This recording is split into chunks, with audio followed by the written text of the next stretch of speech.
भक्ति परमात्मा साकार हरि का करता है तो वही अमर हो जाता है। इसलिए आगमन हुआ है, ये जीवन बर्बाद करने के लिए नहीं।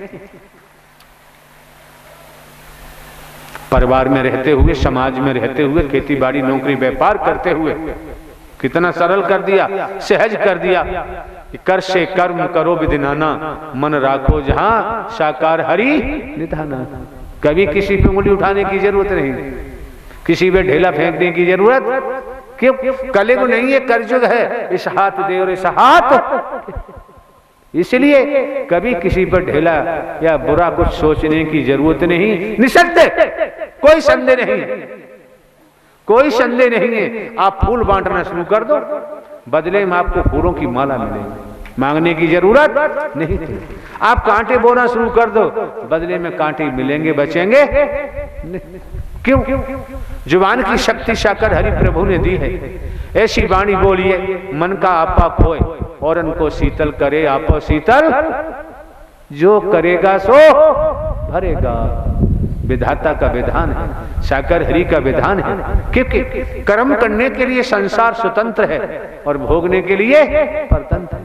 तो जब आप महापुरुषों का, आपकी बहन बेटियों का, आपके बंधुजनों का आगमन इस मानव मंगल मिलन सद्भावना समागम में हुआ है, तो मनमति को हटा दो। जब से ब्रह्मांड की रचना हुई है तो वचन का तो खेल है ही कि वरदान दे दो, वचन ही तो है वरदान।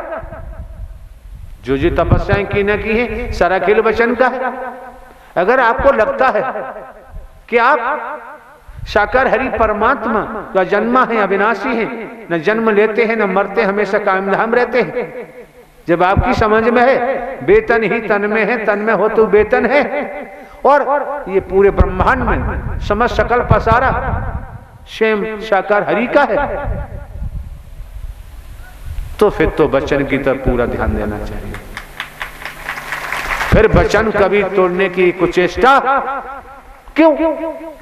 तुम्हारे पेट में से क्या आवाज आती है, तुम्हारा विचार क्या बनता है? जहां साकार हरि का वचन मानना शुरू कर दोगे और वचन के तहत चलना शुरू कर दोगे, तो तुम्हारे अंदर के रोम रोम के जो विचार आते हैं, अंतर में आते हैं ना, ये सब नष्ट हो जाएंगे और ब्रह्म की मदद मिलना शुरू हो जाएगी। इस सबसे बड़ी बीमारी लगी हुई है, इस बीमारी को कोई हटाना नहीं चाहता और यही कारण है भटक जाता है। लेकिन वर्तमान में तो साकार हरि ब्रह्मांड के महानायक सबको संभाले हुए हैं।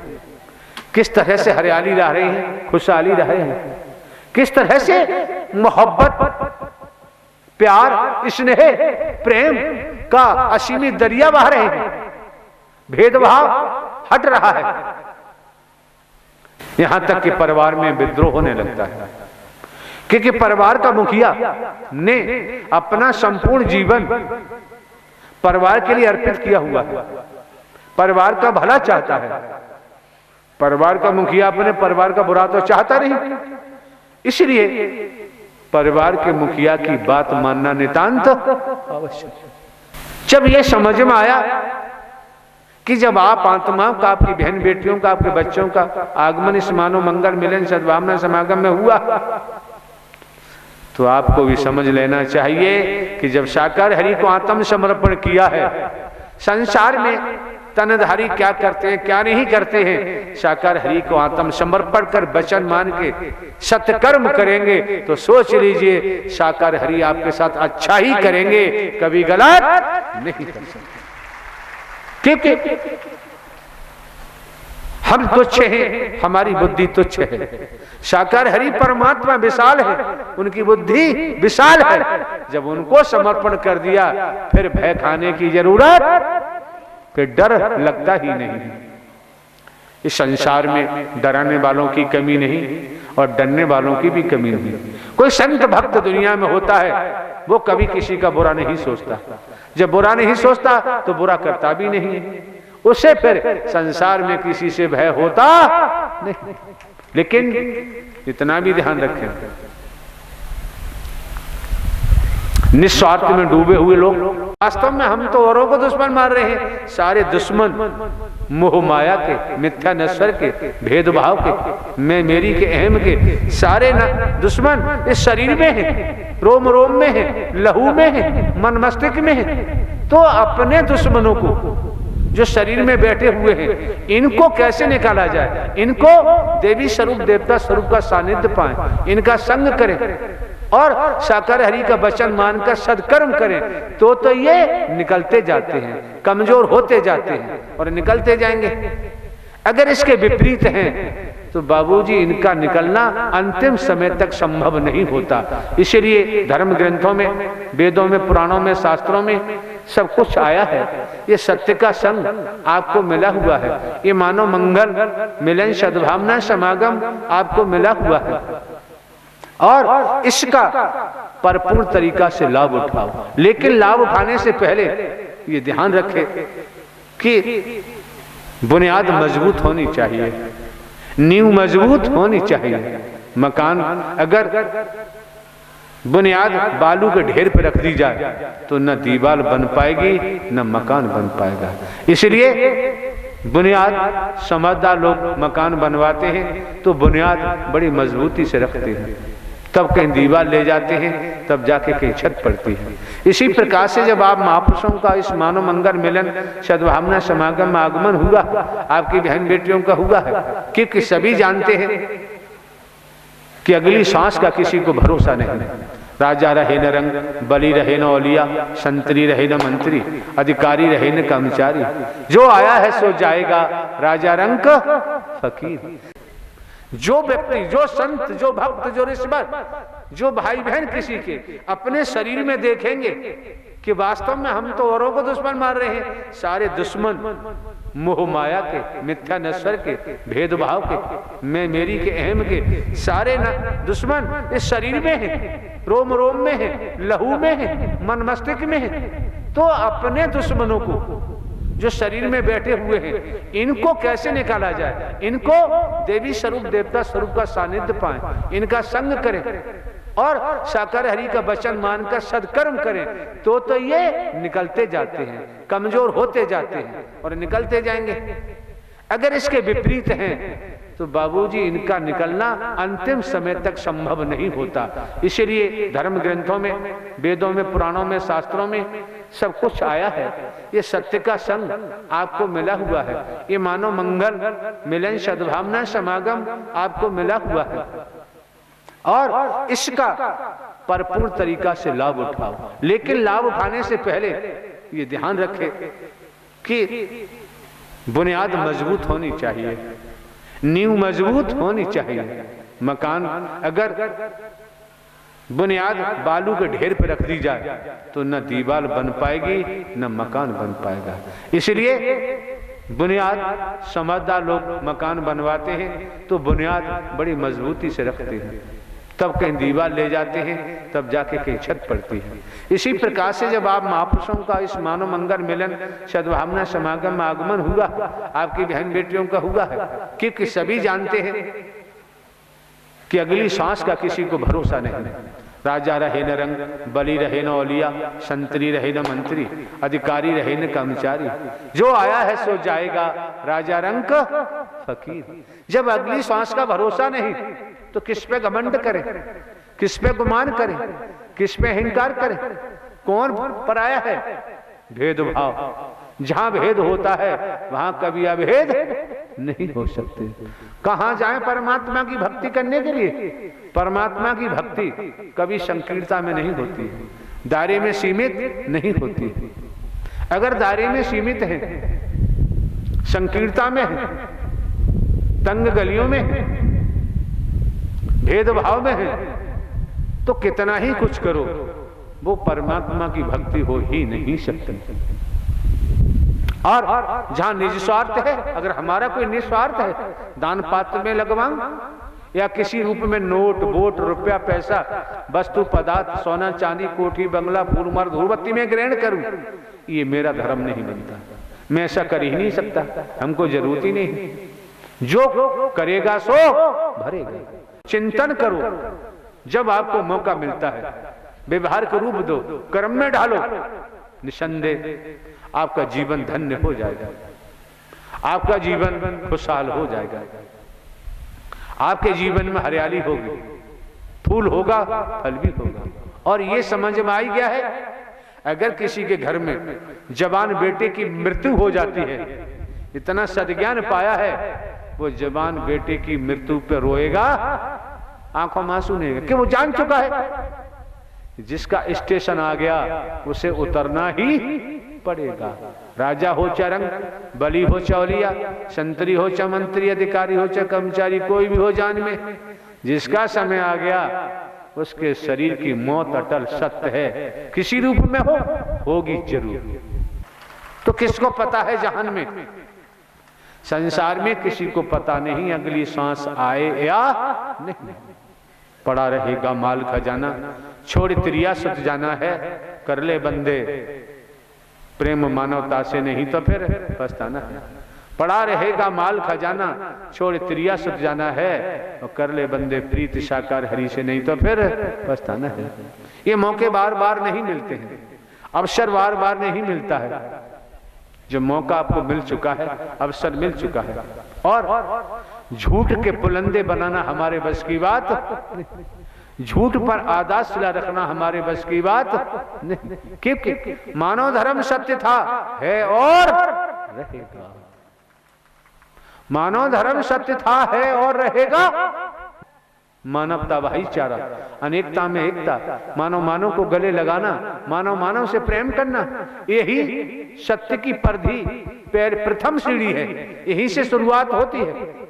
और अगर इस प्रथम सीढ़ी मानवता भाईचारे को ठुकराने के बाद चले, तो फिर हम खुद स्वयं को धोखा दे रहे हैं, स्वयं को धोखा दे रहे हैं। और जो व्यक्ति स्वयं को ही धोखा देता है, निस्वार्थ में डूबकर, मेरे द्वारा पूर्व में भी कहा गया है, जब व्यक्ति निस्वार्थ में डूब जाता है तो दिशा भूल हो जाता है, लक्ष्य से भटक जाता है, कर्म भ्रष्ट हो जाता है, धर्म भ्रष्ट हो जाता है, नीति नाम की चीज नहीं रहती। तो फिर वहां इंसानियत खोजने से भी मिलने वाली नहीं, मानवता खोजने से मिलने वाली नहीं। जहां इतिहास कहता है कि तपेश्वरी सो राजेश्वरी, तपेश्वरी सो राजेश्वरी, इसी तरह जैसे आप ये त्याग कर रहे हैं, तपस्या कर रहे हैं, भजन कर रहे हैं, बंदगी कर रहे हैं, महायज्ञ हो रहा है, महात्रिवेणी है, सब कुछ आपके सम्मुख है, ये जो कर रहे हैं, तो तपेश्वरी सो राजेश्वरी, जिनको आप पदों पे बैठा देख रहे हैं, जिनको आप धनवान देख रहे हैं, जिनके पीछे तमाम अधिकारियों पीछे जनता भागती रहती, ये क्या है? तपेश्वरी सो राजेश्वरी, प्रारब्ध पुरुषार्थ परमात्मा कमाया होगा, सत्व प्रधान सत्व की आत्मा रही है, पुण्य कर्म है, तब ये पदों पर हैं, धनवान हैं। तपेश्वरी सो राजेश्वरी, आज मौका आपको मिला है, वक्त मिला है, आप पर पद नहीं, धन भी उतना नहीं, लेकिन आपको जो आनंद मिल रहा है, परमानंद मिल रहा है, साकार हरि परमात्मा की भक्ति से, भक्ति परमात्मा साकार हरि का करता है, तो वही अमर हो जाता है। इसलिए आगमन हुआ है, ये जीवन बर्बाद करने के लिए नहीं। इस संसार में डराने वालों की कमी नहीं और डरने वालों की भी कमी नहीं। कोई संत भक्त दुनिया में होता है, वो कभी किसी का बुरा नहीं सोचता, जब बुरा नहीं सोचता तो बुरा करता भी नहीं है, उसे फिर संसार में किसी से भय होता नहीं। लेकिन इतना भी ध्यान रखें, निस्वार्थ में डूबे हुए लोग अवश्य ही टांगे खींचते हैं, निस्वार्थ में डूबे हुए लोग ढेले भी फेंकते हैं, जुबान से भी कहते हैं। जब हमारी आत्मा के लिए साकार हरि से लगी हुई है, तो फिर आपको तो प्रेम का ही व्यवहार करना है, जो जैसा करेगा वैसा करेगा। कि अंतिम सांस का भरोसा नहीं, कब आ जाए, और कर्मों का ही खेल है, अंतमता सुगता। निसंदेह, मुझे कोई संदेह नहीं, अंतमता सुगता, कुत्ता कुतिया गधा घोड़ा गाय भैंस कीड़ा मकोड़ा सांप बिच्छू छिपकली के तनों में जाना पड़ता है। क्यों? शरीर का तो पड़ाव कभी भी हो जाएगा, पड़ाव है शरीर। शरीर कोई आपकी आखिरी मंजिल नहीं है, ये शरीर कोई आखिरी सफर नहीं है। शरीर किस समय कब नष्ट हो जाए इसका पड़ाव प्रारब्ध के अनुसार, संस्कारों के अनुसार। पूर्व में भी कहा है कि जीवन संस्कारों पर निर्भर करता है, अतीत से वर्तमान, वर्तमान से भविष्य। तो इस शरीर का पड़ाव जिस दिन होगा, जो इसके अंदर ड्राइवर बैठा है, शरीर उसका अंतिम पड़ाव नहीं है, वह कर्मों के आधार पर जन्मता है और भोगता है। शरीर में से नूर निकल जाए, ये प्राणवायु निकल जाए, तो फिर क्या है, चाहे जला दो, कहीं फेंक दो। जब तक ये बैठा है कांटा भी लगता है तो दर्द होता है। इलाज कराते हैं, क्या क्या नहीं उपचार कराते हैं। और जो हमारे पाप कर्मों का जो टोकरा है, जो पोटरी है, वो हम नहीं देख पाते, देखना ही नहीं चाहते। जो देखनी चाहिए, समझना चाहिए, नितांत आवश्यक है। क्यों? जब अगली सांस का भरोसा नहीं तो महापापी बनने की जरूरत क्या है। जैसे वर्तमान में तनिक समझने का प्रयास करो और संतों का भी सम्मान करना चाहिए, देवी स्वरूप देवता स्वरूप का सम्मान करना चाहिए। क्योंकि हाँ, मानवता, भाईचारा, अनेकता में एकता, मानव मानव को गले लगाना, मानव मानव से प्रेम करना, यही सर्वोपर। क्यों? मानव की सच्ची सेवा में ही परमात्मा झलकते हैं, परमात्मा कहीं भटकते नहीं। और मेरे द्वारा पूर्व में भी कहा गया है, जानकारी आपको होगी कि जन्म लेने वाला, मरने वाला कभी परमात्मा हो ही नहीं सकता। पूर्व में भी कहा है, जो जन्म लेता है मरता है वो परमात्मा हो ही नहीं सकता। पूर्व में भी कहा है। और ये भी कहा है, आपको जानकारी दी गई है कि बेटा कभी बाप हो ही नहीं सकता। बेटा कभी बाप हो ही नहीं सकता। तो मिथ्या भाषणों से बचो, ढोंग पाखंड आडंबर से बचो, भेदभाव से बचो। ये नन्नारी का चोला मिला है, इसे सार्थक बना लो। क्यों? मानव तन दुर्लभ है, मिले न बारंबार। जिस तरह से किसी वृक्ष पर, डाली पर कोई फल लगा हुआ है, अगर वो फल टूट के जमीन पे गिर जाता है, लाख कोशिश करो उस फल को यथावत वो डाली पर नहीं लगाया जा सकता। इसी तरह से ये भी समझो, पिताजी के पिताजी मर के चले गए, पिताजी भी मर गए, चाचा ताऊ नाना मामा सगे संबंधी भी मर के चले गए, आज तक लौटकर किसी ने नहीं देखा।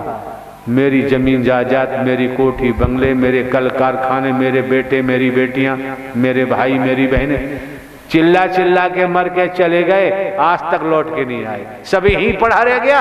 अरे बाबूजी समय आएगा तो ये शरीर भी नष्ट होंगे, यही मिला है, यही छोड़ के जाना पड़ेगा। इसलिए अधर्म की तरफ, मिथ्या नस्ल की तरफ, मोह माया की तरफ, भेदभाव की तरफ जो दौड़ लगा रहे हैं, उस दौड़ को छोड़कर और सत्य धर्म की तरफ दौड़ना शुरू कर दो, बेड़ा पार हो। तनिक समझने का प्रयास करो और संतों का भी सम्मान करना चाहिए, देवी स्वरूप देवता स्वरूप का सम्मान करना चाहिए। क्योंकि हाँ, मानवता, भाईचारा, अनेकता में एकता, मानव मानव को गले लगाना, मानव मानव से प्रेम करना, यही सर्वोपर। क्यों? मानव की सच्ची सेवा में ही परमात्मा झलकते हैं, परमात्मा कहीं भटकते नहीं। और मेरे द्वारा पूर्व में भी कहा गया है, जानकारी आपको होगी कि जन्म लेने वाला, मरने वाला कभी परमात्मा हो ही नहीं सकता। पूर्व में भी कहा है, जो जन्म लेता है मरता है वो परमात्मा हो ही नहीं सकता। पूर्व में भी कहा है। और ये भी कहा है, आपको जानकारी दी गई है कि बेटा कभी बाप हो ही नहीं सकता।